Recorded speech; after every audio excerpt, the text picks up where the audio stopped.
Hello, everybody. Jinx here, and today on the show we have a double feature. We have McQueen McQueen, aka Jason, and Anaii Marvel, aka Anaii Isabel. Hello. How are we doing today? We're live. Yeah, it's different over the webcam and all this, isn't it? Oh yeah, I'm used to more in person with you, aren't I? Like a little bit more activity. This is disruptive. For those who don't know, these two definitely do a lot of amazing shows at Dick's, and they're also, have to say this, plug it in, some of the new Space Cats coming up. Tell us, but don't listen, take my word for it. Tell us about yourselves, guys. I've been doing drag for about 7 years. Don't talk about the first 3. I like fashion. I like anime. I like colorful stuff. I like being restricted as well in my color stream. And this is my niece from McQueen Marvel. Hi. I've been doing drag for a year now. And I'm the anime cosplay live singing queen, the potato of Milwaukee, as I like to call myself. My favorite potato. So, fun question for you both. What's the biggest difference between your drag persona and you just at home? Everyday you. I would say that Jason's pretty quiet and likes to just sit quietly and think and do like quiet tasks, like does all the stoning work. And then Melee's more of like that, it has to be loud and it has to be shiny, so puts on the rhinestone work that Jason did or whoever did. And then so it's very different. The, what's that called? Extrovert, introvert side, flip the coin kind of thing. Yeah, it's pretty similar with me. It's very big, very colorful. Very the opposite of my normal personality, which is always quiet and doesn't talk very much, just kind of to herself. I feel like I get that a lot with entertainers. Like, there's the introverted side for when, you're at home, but when you're on that stage, it just yin-yang and flips, doesn't it? Yeah, I definitely feel that a lot of people do it to emulate what they think people want to see, more so than what they actually feel. Okay, so I have to ask this. You guys are such amazing forces in the drag community, and you guys make such a big impact on people. How are you guys continuing to make an impact, despite that we have to keep apart a lot now? Well, with the first few weeks, it was very difficult for everybody. And then I think some people thought that, others would do better than others. But I think we're all on the same plane on struggle and the harshness of what it really means to disconnect yourself from each other. So I kind of fell off of everything for the first 2 weeks or a week or so. And then I didn't want to do drag. I didn't want to do anything because it's not getting you payment. It's not getting you the satisfaction of seeing people light up, seeing you. So it just felt really depressing.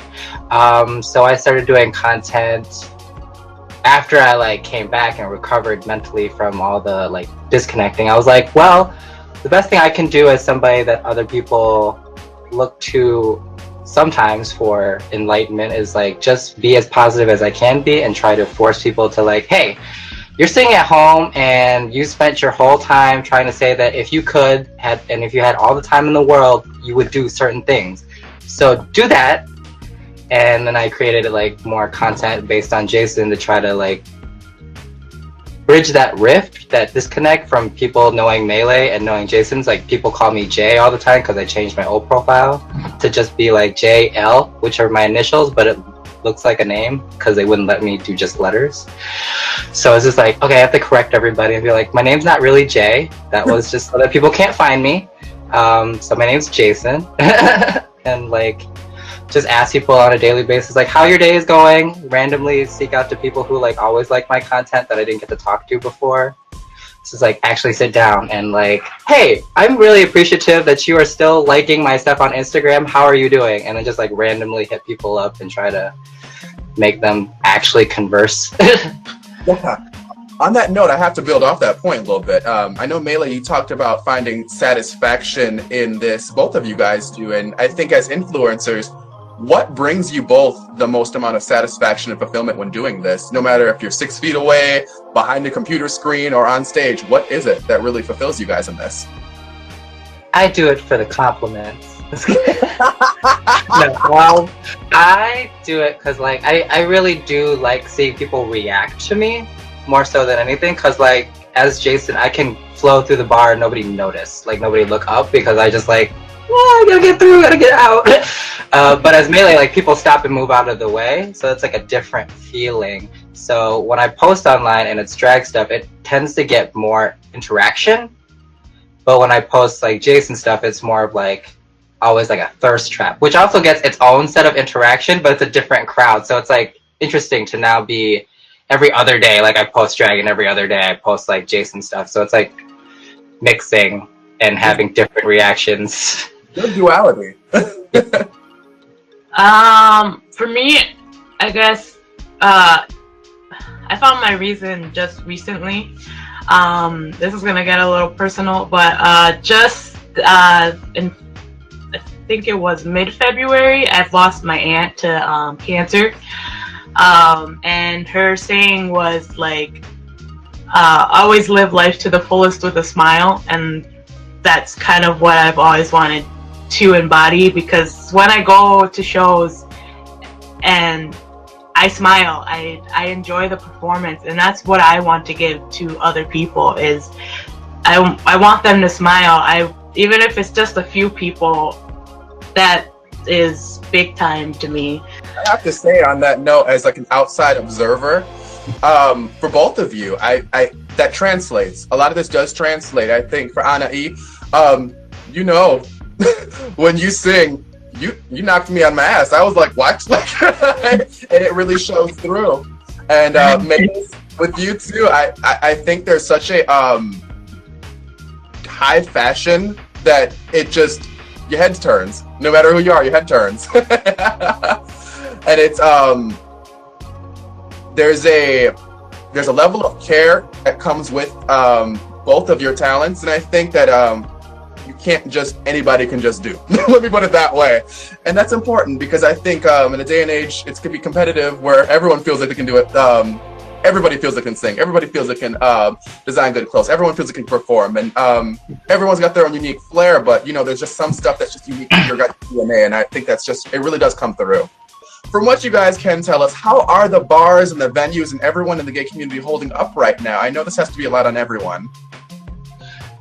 I think it's pretty difficult for everybody because they're all feeling the same way. They obviously started a business, and then they knew that the mainstream line of the business is connectivity, people coming in, buying drinks, becoming loyal, becoming friends, and then always having that to reassure them that they are going to be able to go through it, and then having them collect together to, you know, bring in the profit, bring in the fun, bring in the, like, everything you need to run a local business.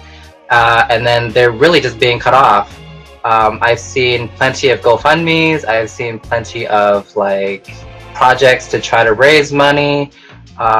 Some places are doing perfectly fine without because their owners have multiple endeavors. So they're holding together and just recuperating. So it's a very renovation. Like they're just working on renovation since it's like 2 months of doing nothing. So hopefully everyone's just bettering themselves, but I do see that a lot of local businesses are struggling because, like most people, they're above the 50% of just living check by check and bill by bill. It's just like a struggle.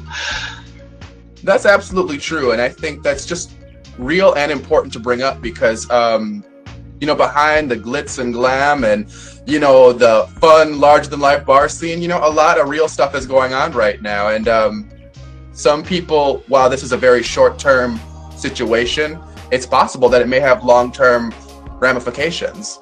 And none of us can just wave a crystal ball and know what that's going to be for each and every one of us right now. Yeah. But fortunately, you guys are doing live streams for some of these bars. Tell us about it. So the closest one is This Is It. They are doing pre-recorded live shows, so they have everyone come in throughout the week in 30-minute increments, and then they sanitize before and after you come in so everybody doesn't get cross-contaminated.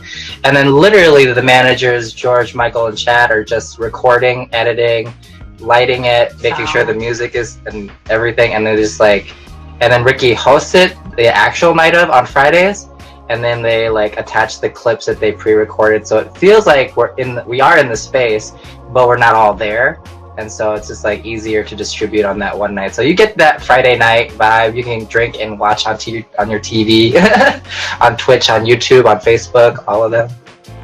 So tell us, this is new? Has this been done before? Is this a it's the first go round for everybody in this type of doing it online shows, or has this been a thing maybe before?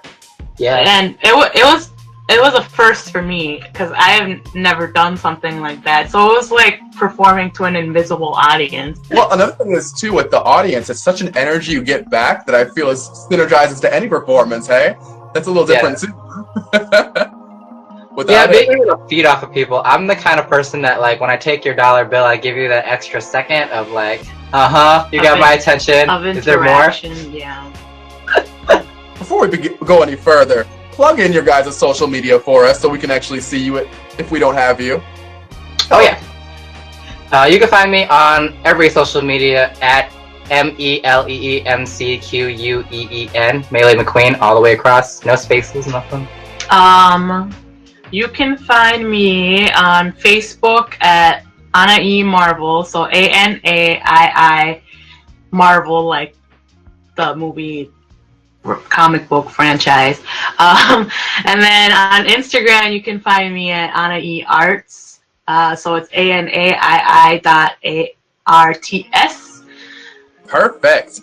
Another question I have for you both. What advice would you give to any performers, entertainers right now going through what we're all going through? I believe that this shutdown and being inside all the time is an equalizer.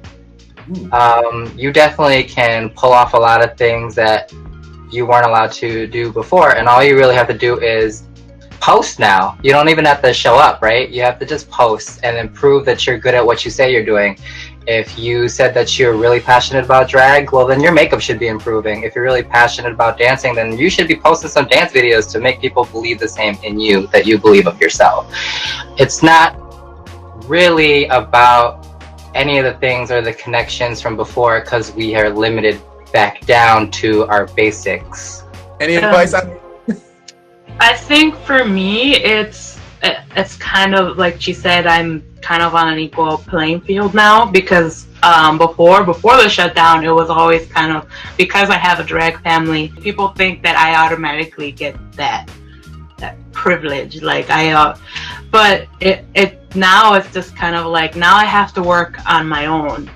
I really appreciate hearing that from both of you guys, because when the world goes on pause, that doesn't mean you have to go on pause. It is a great time to reassess and reinvent and reevaluate, and this is the perfect opportunity to change and make some changes and do what you got to do in a situation. It's very much a challenge, but I do think this is the perfect time to switch it up, do things a little differently. Very much. I don't want to come out of the quarantine the same way I went into the quarantine, for sure.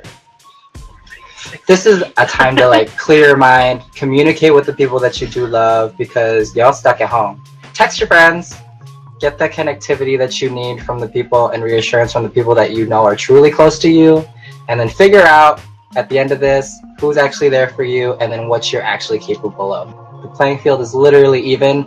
What can you do? Yeah.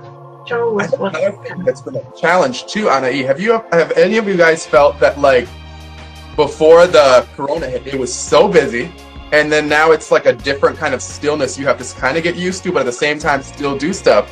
Does that make? Did you guys have to go through that? Yeah.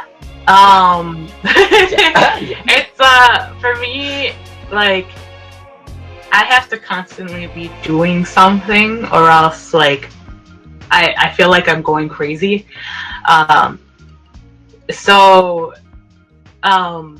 It does help doing drag and getting being more creative than you were before when you thought you didn't have time for it.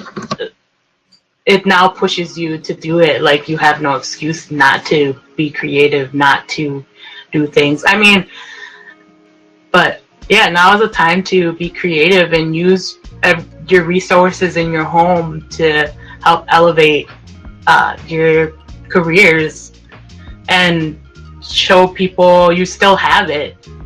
Yeah, I think that I went through a phase of, like I said, like of just not doing anything, and then I literally crashed, like physically crashed. Like my body was like, no, I don't like you doing nothing. If you're not taking care of yourself and you're not doing things, it can really take a toll on you physically and mentally. Aside from being creative, you have to learn how to take care of yourself. I think before, you're so busy doing everything and getting to shows and going to work that you don't fully focus on yourself. It's really, all the distractions are gone, and so it's really hard to face yourself every day with all of your thoughts by yourself, sort of like. Well, I think that's a little thing I can relate to too. I think as an entertainer, there's a lot of you that goes into something, and that a lot that goes into you becomes the standard. And like most of us, we want to outdo ourselves, continue to mobily grow upward.